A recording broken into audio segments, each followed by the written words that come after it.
Y'all, these two tools have been such game changers when it comes to my son's ability to communicate with us. And I do want to give a little disclaimer that as an autism mom, I was extremely afraid to introduce things like choice boards, the picture exchange system, first then boards, anything that I felt like was going to take away from my son using his words, but I promise you it does not. Let's get into the first thing that we started implementing when he was at home, which is the choice board. Utilizing this at home has not only helped my son increase his ability to make choices, but also his ability to communicate them accurately. So for example, prior to us introducing the choice board, my son could see me drinking some water, Sprite, whatever it is, and he'll say, water. It doesn't matter what I'm drinking, he's gonna call it water. And I would say, are you thirsty? And in return, he would say, are you thirsty? And that was how I knew that he wanted something to drink. Now when my son randomly walks up to me and says water, I will take him over to his choice board and I will either say, are you thirsty?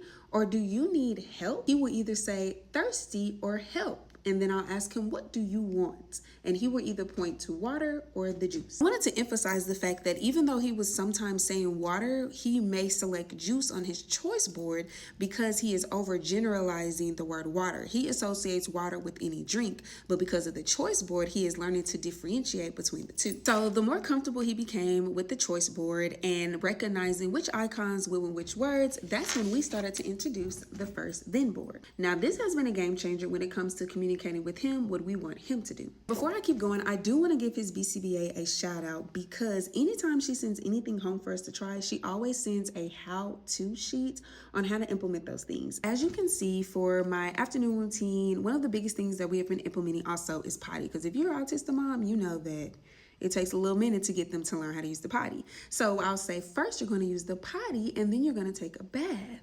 And so having the visuals with the words and the steps helps him understand the routine that we're going to go through. So the more that he is getting comfortable with both the choice board and the first then board, we try to implement choices with the first then board. So for example, the activity that he completes before he goes to bed, he can decide. So he might want to read a book, or he might want to watch a little Miss Rachel. I'll hold both of these cards up, let him choose. Whichever one he chooses, I place it on the board and I say, first you're going to watch Miss Rachel, then you're going to go to bed. Implementing these things not only decreases the confusion, which also decreases fussiness and tantrums, but most importantly, it is teaching my son that his words have meaning, which makes him want to use them more and more and more.